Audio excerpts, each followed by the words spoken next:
मैं हूं आपकी दोस्त वर्षा। आशा करती हूं आप सभी बहुत अच्छे से होंगे।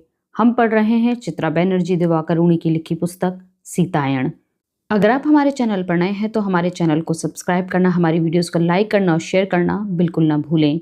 चलिए चलते हैं इस पुस्तक के अगले भाग की ओर। मेरी योजना बहुत सरल थी। मुझे केवल राम का समर्थन चाहिए था।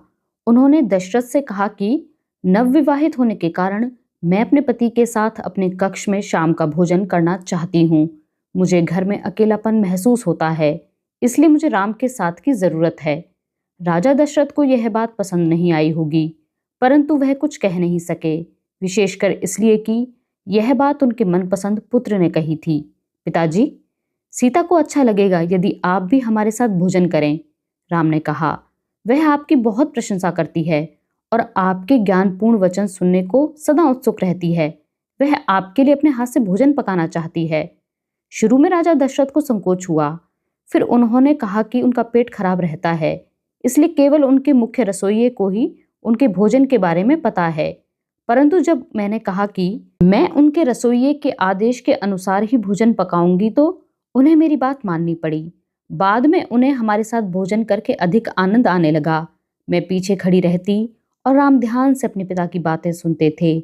मैं दशरथ की इच्छा अनुसार भोजन पकाती थी और उसमें 1 या 2 मिथिला के विशेष व्यंजन परोसती थी। वह उन्हें खा लेते, लेकिन बाद में उन्हें अच्छा लगता था। कुछ दिनों के बाद वह हमारे साथ सहज हो गए और अपना कमरबंद ढीला करके कभी कभी जोर से डकार भी लेते थे। फिर दशरथ ने धीरे धीरे रात्रि के भोजन के बाद कुछ देर रुकना और युद्ध के वृत्तांत सुनाना शुरू कर दिया। वह बार बार कथाओं को दोहराते थे, उनमें रक्तपात के किस्से होते थे। मैं कोशिश करती थी कि मैं रुचि दिखाती और उनसे प्रश्न भी करती थी। मेरे प्रश्न उचित होते थे क्योंकि दशरथ और राम दोनों मानते थे कि मुझ में योद्धा का दिमाग था। अब आगे बढ़ने का समय था।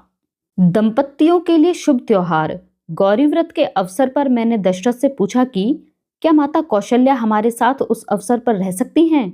उन्होंने सोचकर हामी भर दी। इसके बाद मैंने और राम ने मिलकर कौशल्या को सिखा दिया कि उन्हें राजसी वस्त्र पहनने हैं और आनंदमयी मुद्रा में रहना है। किसी से अधिक बात या किसी पर दोषारोपण नहीं करना है और रोना भी नहीं है। केवल उनकी पसंद का एक व्यंजन बनाना था, परंतु उसके विषय में बात नहीं करनी थी। सबसे महत्वपूर्ण यह है कि उस क्षण का आनंद लेना है और कोई अपेक्षा नहीं रखनी है। कौशल्या समझ गईं कि उनके पास यही एक अवसर था। उन्होंने ठीक वैसा ही किया जैसा हमने कहा था। संध्या का समय अच्छे ढंग से बीता और अंत में दशरथ ने कहा कि हमें वैसा प्रबंध फिर से करना चाहिए। इसके बाद कौशल्या प्रत्येक सप्ताह हमारे साथ भोजन करने लगी। उन्हें अपने पति और पुत्र के साथ समय बिताने के अधिक अवसर मिलने लगे जो पहले नहीं मिलते थे। राम इस बात का ध्यान रखते थे कि हमारे बीच संवाद सुखद रहता था। मैं भोजन के समय नौकरों को भेज देती थी। इससे दशरथ को संतोष था कि उनकी बातें अन्य रानियों तक नहीं पहुंचेंगी। वह धीरे धीरे कौशल्या से अधिक बात और उनकी प्रशंसा करने लगे। वह उनके बनाए पकवानों की तारीफ करते और कई बार वेशभूषा और कौशल्या के सौंदर्य को लेकर भी बात होती थी। प्रशंसा ने धीरे धीरे कौशल्या को बदल दिया। वह युवा दिखने लगी और कभी कभी राजा दशरथ की दृष्टि पड़ने पर उन्हें शर्म आ जाती थी। यद्यपि संध्या समाप्त होने पर राजा दशरथ कैकेयी के पास लौट जाते थे, परंतु फिर वह कभी कभी रात्रि में कौशल्या के पास भी रुकने लगे। एक दिन अपने माता पिता के जाने के बाद राम ने मुझे अचानक चूम लिया। तुमने चमत्कार कर दिया, उन्होंने कहा। मैंने कभी कल्पना नहीं की थी कि ऐसा भी हो पाएगा। आपकी सहायता और सहयोग के बिना यह संभव नहीं था, मैंने राम को चूमते हुए कहा। आखिर हम साथ रहते हैं, हम जीवन साथी हैं और मैं इसके लिए आभार व्यक्त करता हूँ। मैं माँ के साथ तुम्हारे उदार व्यवहार के लिए भी तुम्हारा आभार व्यक्त करता हूँ। वैसे तो मैं यह करने की आवश्यकता नहीं थी। मुझ पर उनका ऋण है। उन्हीं के कारण तो मुझे शानदार और सबसे आकर्षक पति मिला है। मैंने यह कहकर राम का हाथ थाम लिया और उन्हें शयन कक्ष में ले गई। इसके बाद हमने एक दूसरे के साथ बहुत सी रातें यूं बिताई। मैंने इस घटना से सीखा कि प्यार बांटने से बढ़ता जाता है और वह हमें अनअपेक्षित लोगों से वापस मिलता है। इसका निष्कर्ष यही है कि हम जब प्रेम की मांग करते हैं और उसे अधिकार समझने लगते हैं तो वह दुर्बल हो जाता है और उसके बाद केवल कटुता शेष रह जाती है। मैंने भरपूर प्रयास किया कि दशरथ के साथ हमारे रात्रि भोजन की खबर का अधिक प्रचार ना हो, लेकिन महल में इस तरह की बातें हवा की तरह फैल जाती थीं और अपनी जड़ें जमा लेती थीं।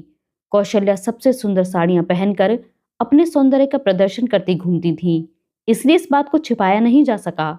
उन्होंने हमारे सभी निर्देश माने और किसी को अपनी प्रसन्नता का कारण नहीं बताया, परंतु उनकी मौन मुस्कान ने सबके मन में संदेह पैदा कर दिया था। इससे कोई प्रभाव नहीं पड़ा, क्योंकि सब जानते थे कि रात को राजा किसके पास सोते थे। उर्मिला को इस गपशप में आनंद मिलता था और वह उत्साह से भरी मेरे पास आ जाती थी। लोग कह रहे हैं कि यह चमत्कार है, राजा दशरथ और कौशल्या के बीच विवाह के बाद कभी इतने अच्छे संबंध नहीं रहे। लोग यह भी कह रहे हैं कि तुमने अवश्य राजा दशरथ के खाने में मिथिला की जादुई औषधियां मिलाई हैं, क्योंकि सब जानते हैं कि तुम्हें यह काम अच्छी तरह आता है। मुझे यह सुनकर अचरज हुआ। मैं अपनी दासियों को कभी कभी औषधि उपचार बताती थी। मुझे लगता है उत्साह और कृतज्ञता के चलते उन्होंने यह खबर चारों ओर फैला दी थी। माता सुमित्रा भी जादुई औषधियों की मांग कर रही हैं। हम दोनों अपने कक्ष से सटे बुर्ज में बैठे थे। वह बहुत बड़ा बुर्ज था। इसके लिए मैं राजा दशरथ की आभारी थी। उनके महल में बहुत से बुर्ज थे। हमें शुरू में कुछ दूसरे भव्य कक्ष दिए गए थे, परंतु मुझे बाहर का दृश्य देखना पसंद था, इसलिए राम ने अधिकारियों से बात करके हमारा कक्ष बदला था। उनके इस प्रयास के कारण मुझे वह बुर्ज और भी पसंद था। मैंने बहुत से पौधे और वृक्ष लगाए थे। उनमें कुछ मिथिला से आए और कुछ राम की पसंद के पौधे भी थे।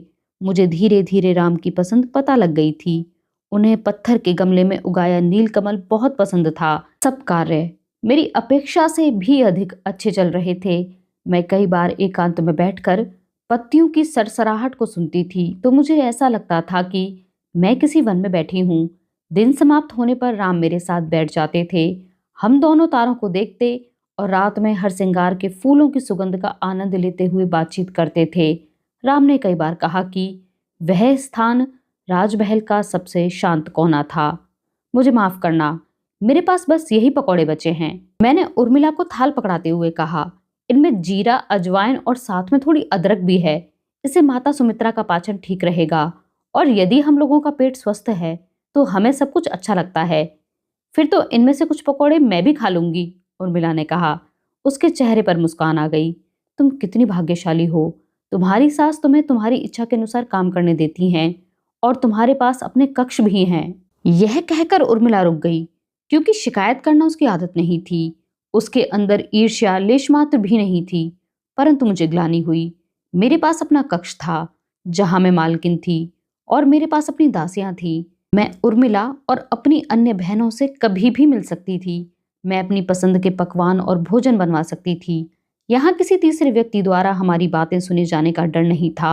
हम हंसी मजाक कर सकते थे और अपने माता पिता को भी याद कर सकते थे। रात्रि में मैं और राम शयन कक्ष में होते तो मुझे हमारी प्रेम सत्कार की आवाजें सुने जाने की परवाह भी नहीं रहती थी। मैं राम के साथ प्रेम सागर में डूब सकती थी।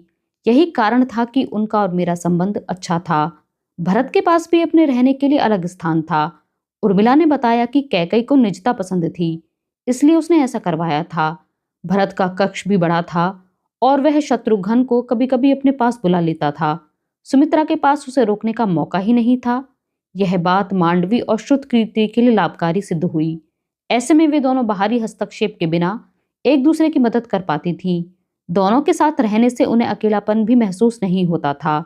मुझे माता सुमित्रा के साथ रहने में परेशानी नहीं है, उर्मिला ने कहा, परंतु वह हर समय लक्ष्मण के साथ रहना चाहती हैं। लक्ष्मण राम के साथ लौटता है और वह उस समय भी द्वार पर खड़ी प्रतीक्षा करती रहती हैं। वही लक्ष्मण से हालचाल पूछती हैं, उसे ठंडा पानी देती हैं, वही उसे भोजन करवाती हैं और अन्य कामों में सहायता करती हैं। वह भोजन समाप्त होने के बाद भी हमारे साथ बैठी रहती हैं और लक्ष्मण से दिन भर की गतिविधियों के विषय में बात करती हैं। इससे लक्ष्मण को चिढ़ लगती है, परंतु मैं यह विश्वास के साथ नहीं कह सकती।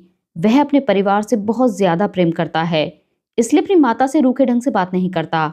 मुझे नहीं पता कि उसके मन में क्या चल रहा है। सोने के समय तक लक्ष्मण इतना थक जाता है कि वह लगातार उबासी लेता रहता है। ऐसे में किसी भी तरह का प्रेमालाप कैसे संभव है? यहाँ तक कि हमें बातचीत के लिए भी समय नहीं मिलता। मैं कुछ कहती हूँ, किंतु तब तक वह सो जाता है। दीदी, मुझे नहीं पता, परंतु मैं विवाह के बाद लक्ष्मण को समझ नहीं पाई हूँ। मुझे विवाह के बाद ऐसा होने की उम्मीद नहीं थी। उर्मिला की आंखों में आंसू आने ही वाले थे। मैं बहुत देर तक सोचती रही। फिर मैंने कहा, तुम्हें माता सुमित्रा से बात करनी चाहिए। वह मेरी बात नहीं सुनेंगी। तुम माता सुमित्रा से कहो कि मैं और राम लक्ष्मण और तुम्हें अपने साथ अपने महल में रखना चाहते हैं, जैसे भरत शत्रुघ्न रहते हैं।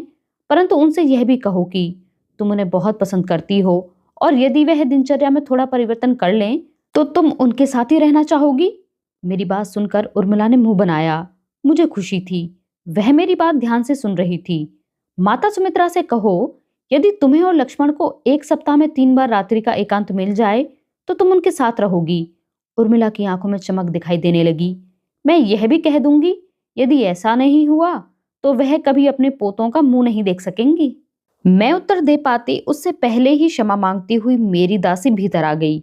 मैं क्षमा चाहती हूँ राजकुमारी, परंतु मुझे आपको तुरंत सूचना देने को कहा गया है। यह कहकर उसने एक थाल पर रखा पत्र मेरी ओर बढ़ा दिया। मैंने आश्चर्य से उसे उठाया।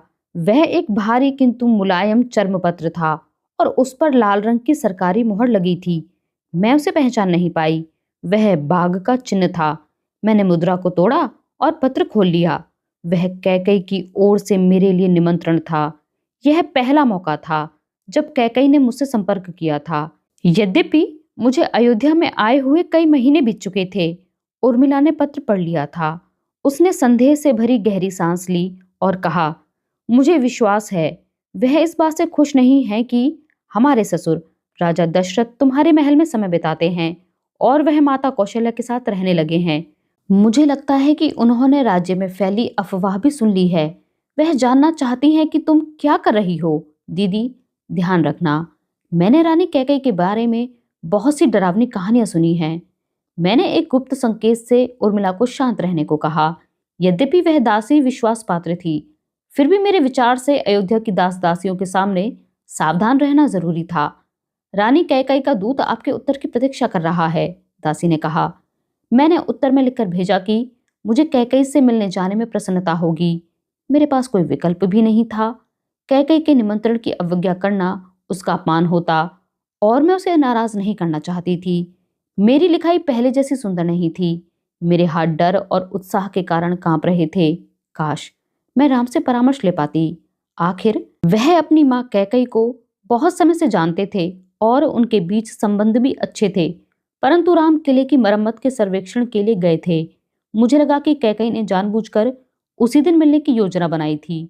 मैं अकेली थी और मुझे डराना आसान था। मैंने गहरी सांस ली और मैं सीधे बैठ गई। मैं अकेली थी और निमंत्रण के लिए तैयार नहीं थी, परंतु मुझे डराना इतना भी आसान नहीं था।